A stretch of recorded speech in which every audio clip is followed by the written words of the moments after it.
Abonnez-vous massivement sur notre chaîne Rouleau. Compresseur télévision. Abonnez-vous massivement sur notre chaîne Rouleau. Compresseur.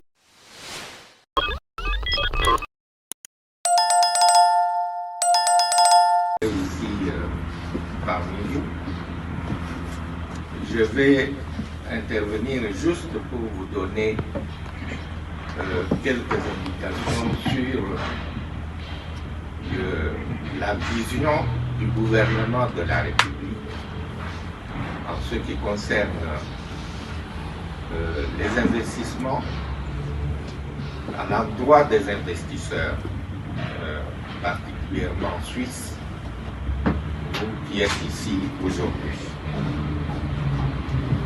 Je le fais en tant qu'ambassadeur de la République démocratique du Congo, mais je le fais également en tant que, comme on vous l'a dit, en tant qu'ancien ministre des Mines, où j'ai passé 5 ans comme ministre des Mines. J'ai eu une petite expérience dans ce domaine.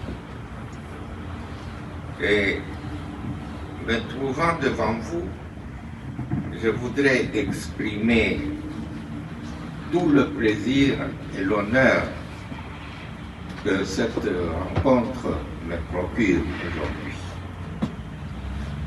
Je remercie les uns et les autres pour l'intérêt que vous portez à mon pays, la République démocratique du Congo, qui est une terre d'opportunités au cœur de l'Afrique et au centre des enjeux économiques du XXIe siècle.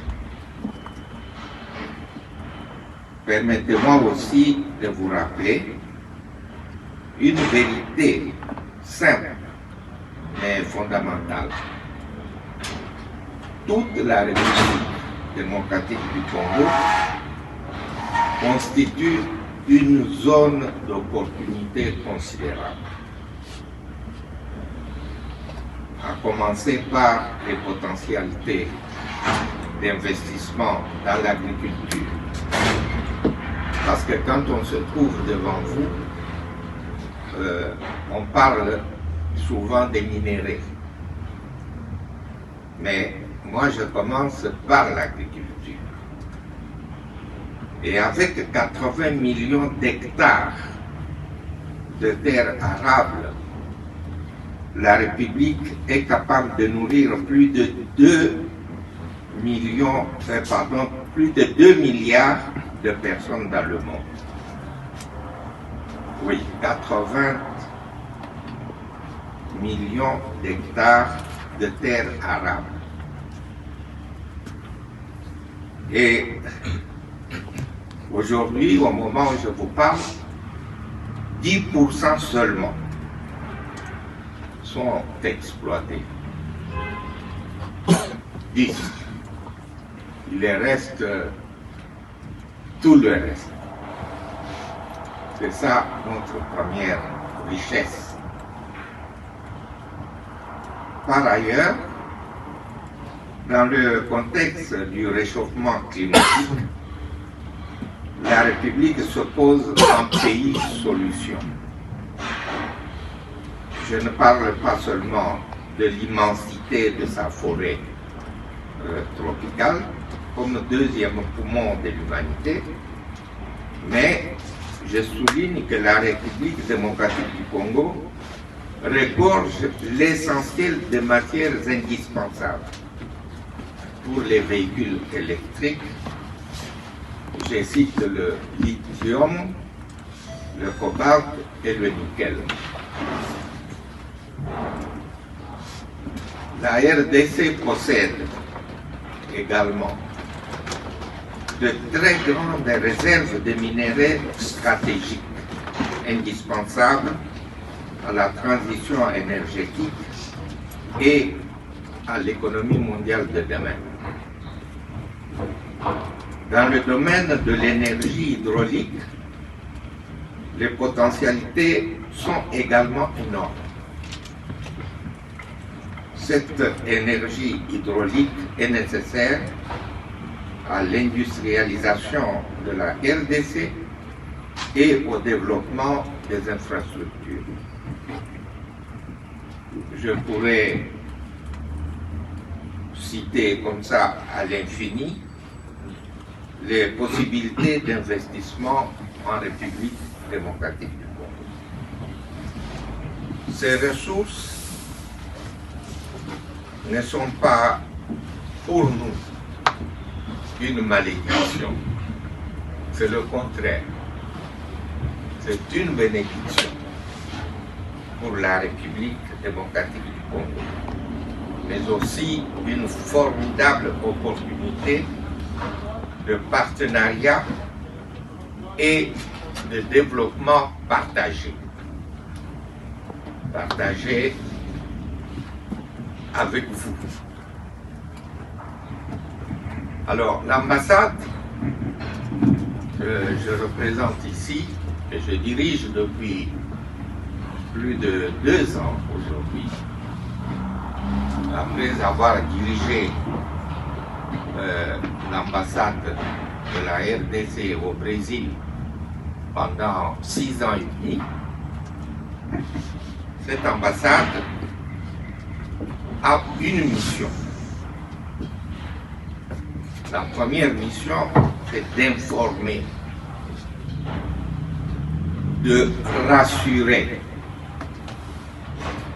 les investisseurs et d'assurer la mise en relation entre les investisseurs et les autorités compétentes en République démocratique du Congo. Je fais à chaque fois un petit commentaire pour vous dire que je suis étonné, surpris, que pendant 2 ans que j'ai passé à la tête de l'ambassade ici en Suisse, je n'ai pas eu ces contacts. Je n'ai pas eu ces contacts.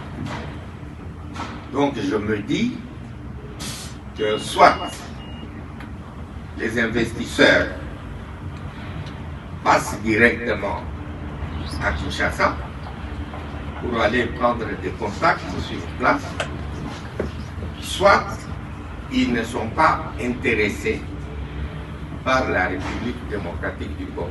Il ne peut y avoir que ces deux hypothèses. Alors, quand on examine les deux, la première, celle qui suppose que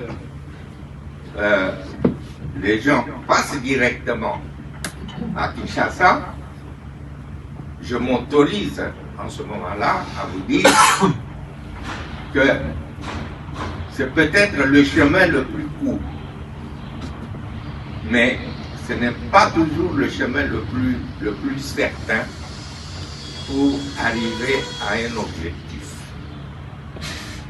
Parce que moi, je me dis toujours qu'un investisseur qui veut aller mettre ses capitaux dans un projet d'investissement a peut-être eu le temps, l'occasion de prendre un crédit dans son pays, à hypothéquer un bien, par exemple un immeuble, pour aller investir en République démocratique du Congo ou ailleurs.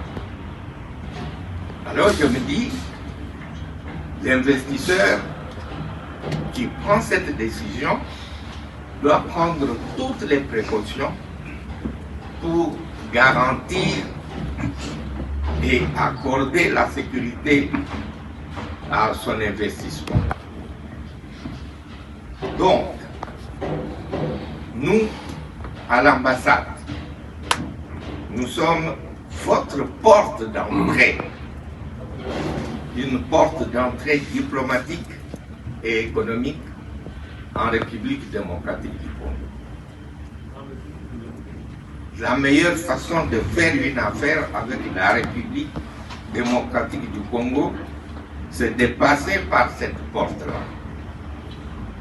Parce que notre devoir, en tant qu'ambassade, c'est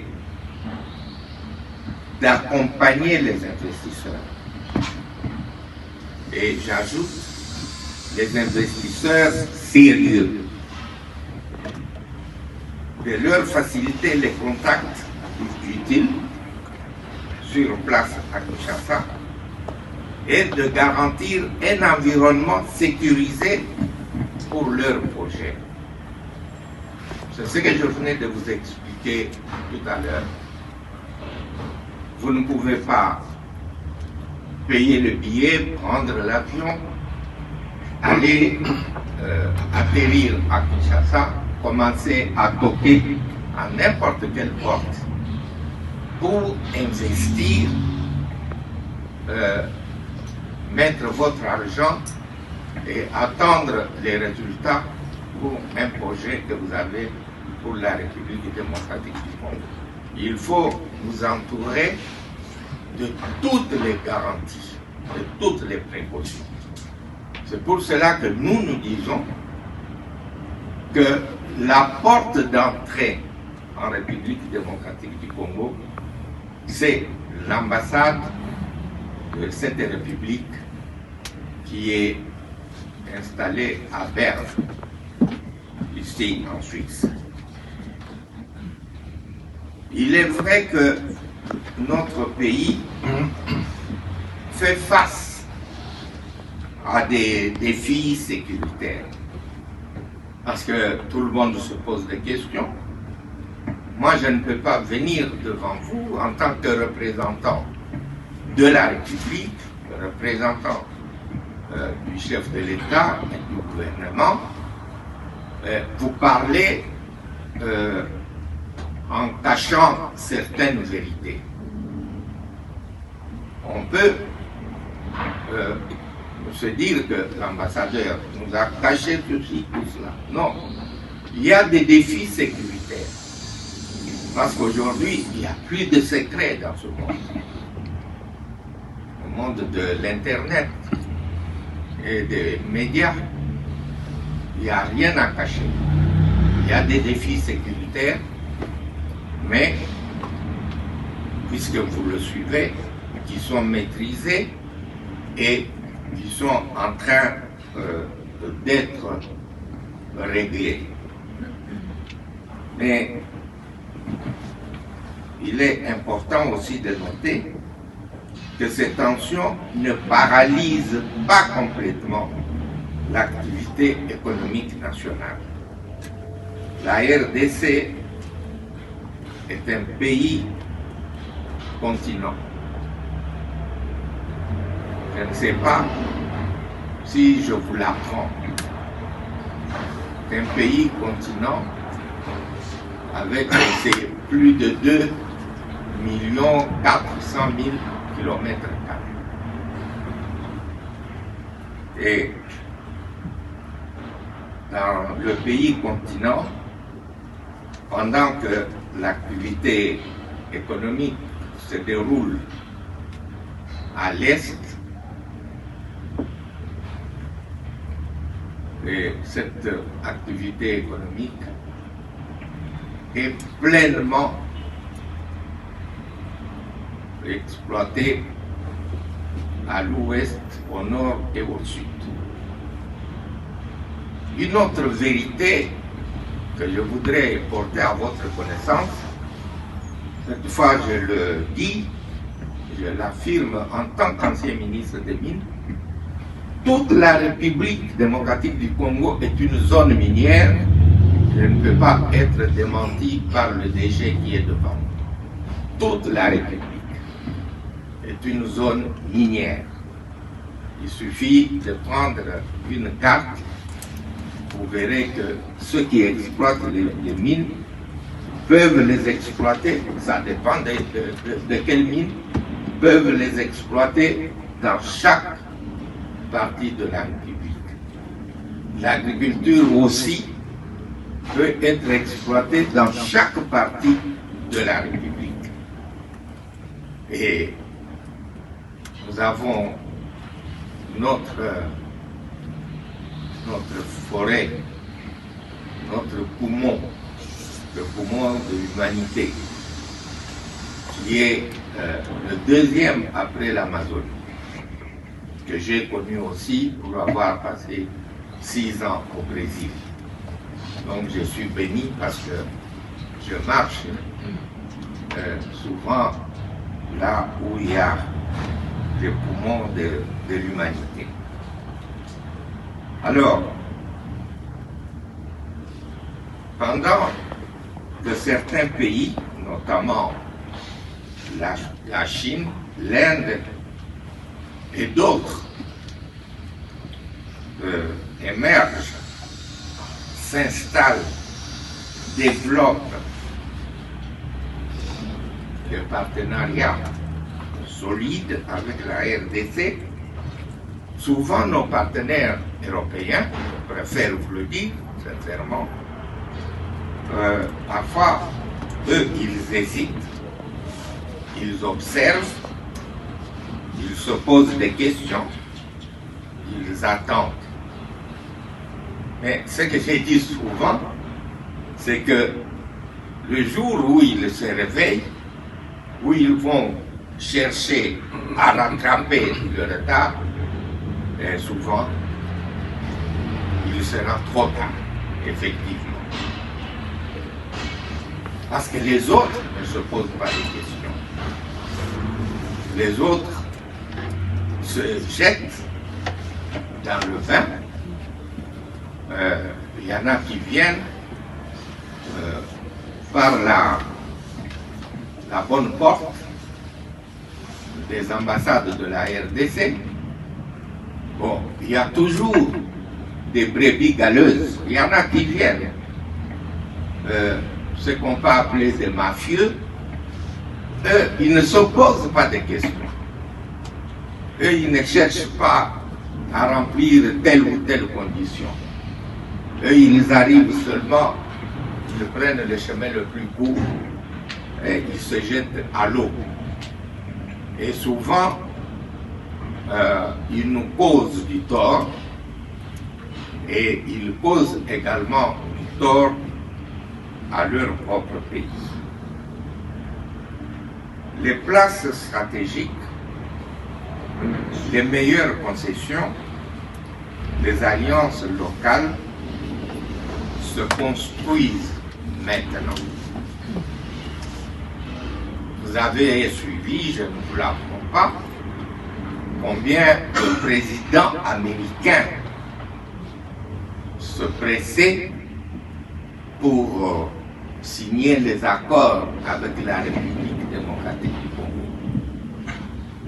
C'est peut-être par amour, mais par amour de la population ou par amour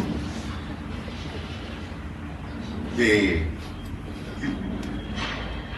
matières premières, des minéraux ou de la forêt que nous avons. Vous-même, vous avez la réponse.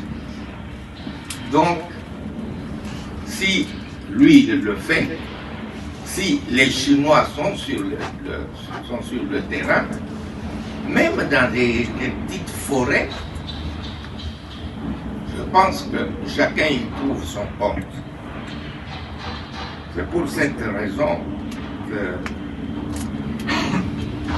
l'État congolais, à travers son ambassade, tient ici, maintenant, à rassurer les investisseurs sérieux, car vous le savez, les mafieux n'ont pas besoin d'être rassurés. Eux, ils connaissent déjà les circuits qu'ils empruntent. Alors, moi, je vous lance une invitation. Je vous lance une invitation en rapport avec la légalité, la transparence et la durabilité à emprunter les circuits officiels et les circuits légaux. Ces circuits offrent non seulement une protection juridique, mais aussi des garanties internationales, notamment à travers l'assurance, une institution affiliée à la Banque mondiale qui protège les investissements étrangers contre les risques. En République démocratique du Congo, vous serez également accompagné par l'ANAPI. L'ANAPI, c'est une agence nationale pour la promotion de l'industrie et également par le Code des investissements. L'ANAPI, pourquoi? Parce qu'à l'époque, je me rappelle, en ce moment-là, j'étais encore au niveau du ministère de la Justice. Les investisseurs se plaignaient de ce que quand ils arrivaient, ils avaient un long chemin à parcourir pour arriver à ficeler leur dossier. Que ça leur demandait de dépenser beaucoup d'argent et ça leur demandait de gaspiller beaucoup de temps.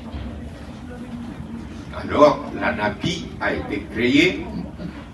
Il y a un guichet unique qui facilite aux investisseurs l'économie du temps.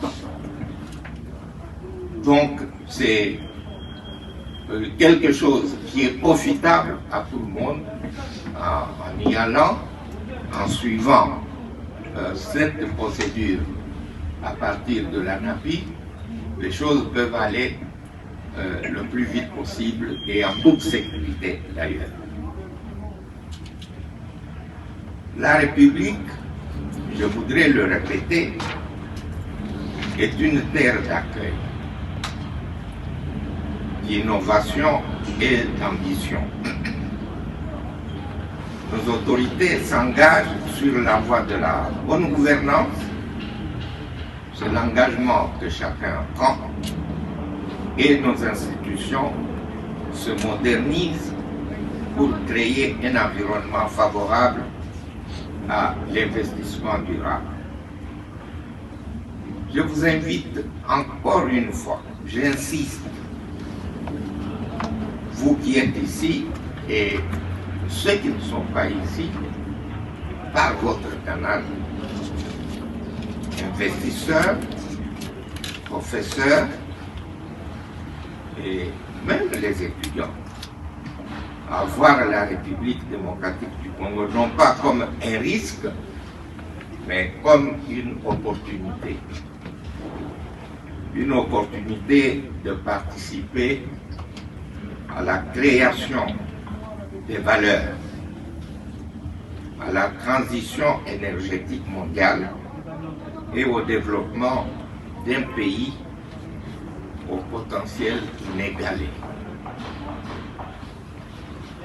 Alors j'ai dit, peut-être en termes de conclusion, que l'avenir appartient à ceux qui osent.